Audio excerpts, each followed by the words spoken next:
안녕하세요. 판매자 시선으로 세상을 바라보는 꿈꾼 이팀장입니다. 이번 영상에서는요, 토스 커머스 사업에 오레이즈가 반발한 이유는? 이라는 주제로 한번 말씀드려 보겠습니다. 여러분들 토스라는 회사는 아마 대부분 알고 계실 겁니다. 토스 이제 워낙 유명해진 어플이죠.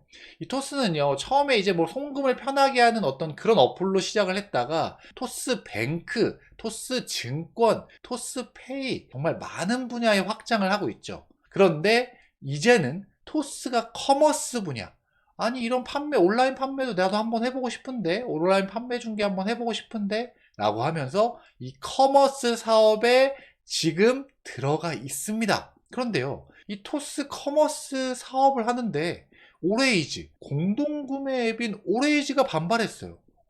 왜 갑자기 오레이즈가? 오늘 그 이유에 대해서 한번 말씀드려 보려고 합니다. 여러분들 토스라는 어플은 다들 알고 계실 겁니다. 토스를 사람들이 얼마나 사용하냐면 이 월간 활성 이용자 수로 좀 확인해 볼 수가 있는데요. 이 월간 활성화 이용자 수 MAU라는 건 한 달에 한 번 이상 이 어플을 활용을 한 사람들을 얘기를 합니다. 2021년 2년 전에만 해도요, 1000만 정도였어요. 그때도 토스 앱을 사용하는 사람들이 꽤 많았습니다. 그런데 올해 2023년 6월에는 이 토스의 MAU가요 1500만 명을 넘어섰어요. 진짜 어마어마한 수치죠. 이 1500만 명이라는 수치가 얼마나 되는 수치냐면, 진짜 전 국민들은 아니지만 정말 많은 사람들이 이용하고 정말 이슈가 좀 컸었던 카카오뱅크 MAU가 1730만 명 정도입니다. 그리고 네이버페이, 우리 네이버페이 정말 많이 쓰죠. 왜 네이버에서 제품 구매하고 이럴 때마다 네이버페이 주로 쓰잖아요. 이거에 대한 MAU가 1680만 명이에요. 그러니까 국민기업이라고 좀 일컬어지는 카카오라든지 네이버라든지 이런 MAU와 크게 차이가 없다. 정말 근접하게 따라갔다, 토스가. 이제 이 정도로 토스를 사용하는 사람들이 많아졌습니다. 개인적으로도 제가 토스 소비자로서 토스 뱅크를 이용하고 있거든요. 그런데 토스 정말 편합니다. 제가 카카오뱅크를 이용을 하다가 토스로 넘어왔는데, 카카오뱅크를 처음에 사용할 때만 해도 야, 이런 신세계가 있어? 진짜 편한데? 라는 생각을 많이 했었습니다. 그런데 제가 토스뱅크를 써보고 나서 야, 진짜 카카오뱅크보다도 더 편하다고? 이렇게 빠르다고? 그러면서 이렇게 만족하면서 쓰고 있어요. 근데 저 같은 소비자들이 정말 많아지는 거죠. 그런데 이 토스가 이렇게 사람들을 많이 모으잖아요. 이 토스라는 어플을 통해서. 자, 그러면 사람들이 이렇게 많이 모았으면 어떤 돈이 되는 것들을 이제 만들어야 되잖아요. 이제 은행도 만들었고, 증권도 만들었고, 이제 뭐 토스페이 결제 시스템도 만들었는데, 이 결제 시스템도 있으니까 우리 커머스도 한번 만들어 볼까라고 한 거죠. 커머스가 매출 볼륨 키우기도 좋고요. 이미 뭐 은행도 있고 결제 시스템도 갖춰져 있으니까 그 커머스에 결합하면 시너지 효과가 나겠다라고 해서 토스가 그 토스 커머스를 런칭합니다. 2023년 3월, 그러니까 올해 3월 달에 토스 공동구매를 처음 출시해요. 이거 처음 출시했을 때만 해도 잘 몰랐는데, 제가 운영하고 있는 카카오톡 이 단톡방에 처음에 어떤 분이 올려주셔서 저도 처음 알았거든요. 토스가 공동구매를 해? 근데 실제 들어가 보니까 제품이 몇 개 없고요. 제품 가격도 생각보다 싸게 파는 거예요. 이거 괜찮겠는데? 아니, 제품이 별로 없으니까 입점만 되면은 판매량이 꽤 보장이 되겠다. 왜냐하면 토스는 우선 사람들이 많이 모이는 공간이니까 그런 공간에서 공동구매가 있는데 거기에 이제 제품 수가 없는 건 매출이 어느 정도 보장된다는 거죠.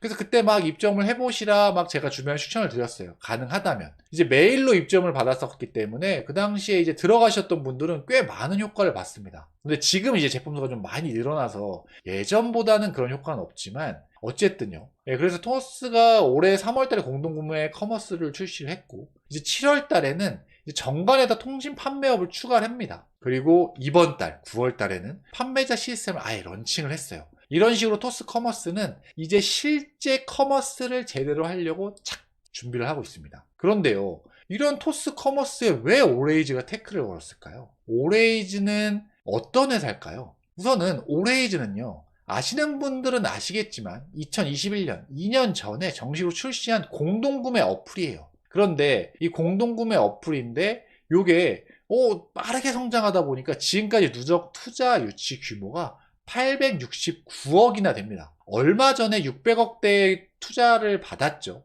그래서 그 전까지만 해도 오레이즈 잘 나가긴 하는데 좀 불안한데 현금이 이제 없을 것 같은데 라는 한 시점에 600억을 딱 이렇게 투자를 받으면서 이제 이 오레이즈가 이제 좀 날개를 좀 단 느낌이죠. 월간 거래액으로 400억을 넘어섰고요. 그리고 MAU도 260만이나 달성을 했습니다. 2년 만에요. 이게 MAU가 막 토스의 1500만을 보다가 좀 적어 보일 것 같은데 MAU 260만이라는 게 이 MAU 260만이라는 것도 어마어마한 겁니다. 오레이즈가 정말 빠르게 성장한 거예요. 근데 토스는 워낙 큰 기업이니까 이제 워낙 커졌으니까 그런 거고요. 그리고 이 오레이즈는 특이하게 이 공동구매 어플 내에요. 올팜이라는 작물을 키우는 게임으로 이 고객 체류 시간을 확보했어요. 이 올팜 게임을 하면 뭐 오렌지를 키우든 뭐 아니면 감자를 키우든 양파를 키우든 뭐 이렇게 작물을 키우거든요. 그래서 실제 그걸 다 키우고 나면 그 작물을 줍니다. 그러니까 사람들이 실제 그 작물 키우는 좀 재미에 그 게임들을 해요. 근데 그 작물 키우다 보면 물과 비료를 줘야 되는데 물과 비료를 나중에 추가로 받으려면 뭐 제품을 더 오랫동안 봐야 되고 제품을 구매해야 되고 이런 시스템을 갖춰 놓으면서 이 게임과 어떤 커머스를 접목을 잘 시켰죠. 저는 이걸 보면서 와, 오레이즈 정말 대단한데? 라는 생각을 했습니다. 이런 오레이즈가 근데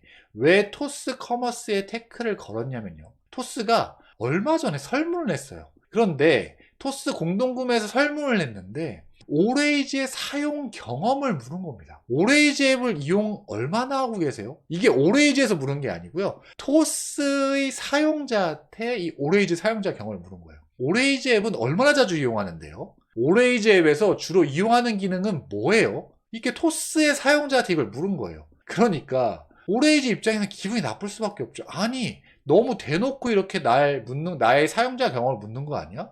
뭐야 도대체 니네 이러면서 이 오레이즈를 운영하는 레브잇이라는 그 회사의 대표가 이걸 SNS에 올리면서 이슈가 됐습니다. 그래서 토스가 사과를 하고 이거 실수였다라고 막 이렇게 얘기를 했죠. 그럼에도 불구하고 오레이즈 입장에서는 기분이 나쁠 수밖에 없죠. 이 토스가 자기네들을 벤치마킹 하려고 하는구나, 오레이즈를. 이런 생각이 들 수밖에 없으니까 위기감이 들겠죠. 그러니까 더 화가 날 수도 있을 겁니다. 그러면서 이제 이제 토스같이 이제 어느 정도 큰 회사가 이제 이런 오레이즈 같이 얼마 안 된 스타트업을 약간 카피하려는 그런 거 좀 잘못된 거 아니냐? 약간 이런 뉘앙스의 글을 이 SNS에 이 오레이즈 대표가 올렸습니다. 그런데 이 오레이즈가 완전히 새로운 창조적인 시스템이 아니거든요. 기존에 있던 걸 갖고 온 거란 말이죠. 오레이즈도요. 오레이즈는요, 어디서 갖고 왔냐면 완전 중국 핀더더의 판박입니다. 중국에 핀더더라는 회사가 있는데요. 이 핀더더는 여기서도 마찬가지 농작물, 농수산물 이런 공동 구매 형태의 어떤 회사라고 보시면 됩니다. 그런데 그걸 그대로 사실 오레이즈도 가져온 거예요. 한국의 쿠팡이 미국의 아마존을 그대로 갖고 온 것처럼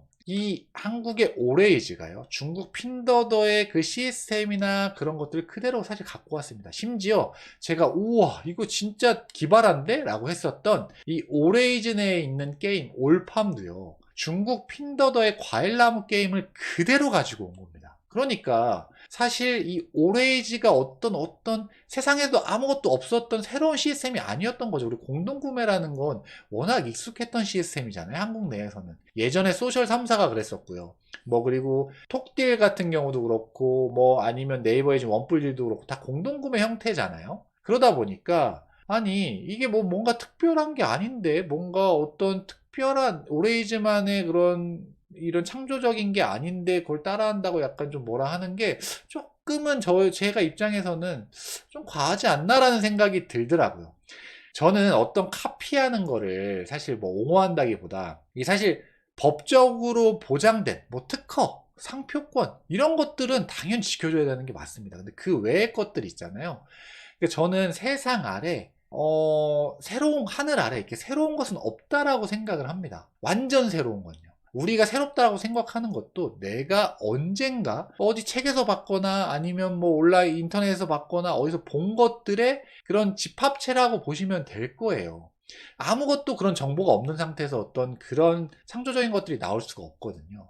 그러니까 저는 이 오레이즈가 이 토스를 니네 우리 따라하는 거 아니야? 라고 하는 게 조금 아니 오레이즈 너희도 그렇게 창조적이지 않은데 중국 핀더도 그냥 갖고 온 건데? 라는 생각이 드는 거죠. 제가 이제 이 오레이즈가 이 토스의 어떤 태클 건 거에 대해서 그냥 제 개인적인 생각을 이 영상 마무리엔 이렇게 좀 하고 싶습니다. 아인슈타인이 한 말인데요. 창의성의 비밀은 그 원천을 숨길 줄 아는 것이다. 라는 이 명언이거든요. 그러니까 이 말은요. 이 창의성이라는 게 완전하게 새로운 게 아니에요. 어떤 원천이 있는데 그 원천을 숨겨야지, 잘 숨겨야지 창의성이 높다라고 이렇게 보여지는 거라는 아인슈타인의 말입니다. 즉, 그러니까 이건 좀 토스는 잘못했죠. 이 원천을 숨길 이 오레이즈를 벤치마킹 하는 건 좋습니다만 너무 드러내놓고 사용자 경험을 설문했잖아요. 그죠? 이건 잘못한 거죠, 토스가. 그런데 그렇다고 해서 뭔가 엄청나게 문제가 있는 거냐? 그렇지도 않습니다. 오레이즈도 중국 핀더더를 그대로 따라한 거기 때문에. 사실 그래서 이런 창의성이라는 어떤 거에 대해서 너무 좀 뭐라 그래야 될까요? 과도한 이런 잣대를 좀 들이대지 않았으면 좋겠다는 개인적인 생각을 하고 있습니다. 저도 예전에 온라인 판매를 할 때, 제가 판매하던 제품이 그 카테고리에서 1위를 많이 했었기 때문에 수많은 카피 상세 페이지나 카피 제품들을 봤었어요. 그때는 정말 분노하기도 하고 너무 화가 나기도 했었는데, 실제 이걸 이제 알고 나니까 좀 많이 내려놓게 되더라고요. 여러분들도 어떤 여러분들의 뭐 제품을 따라하거나 상세 페이지를 따라하거나 이런 것들에 대해서 너무 많이 신경을 안 쓰셨으면 좋겠다라는 개인적인 생각을 해요. 여러분들의 상세 페이지, 여러분들의 제품도 사실은 어떤 제품을 벤치마킹하고 어떤 상세 페이지를 벤치마킹한 여러 가지 어떤 믹스한 그런 집합체라고 저는 개인적으로 생각을 하거든요.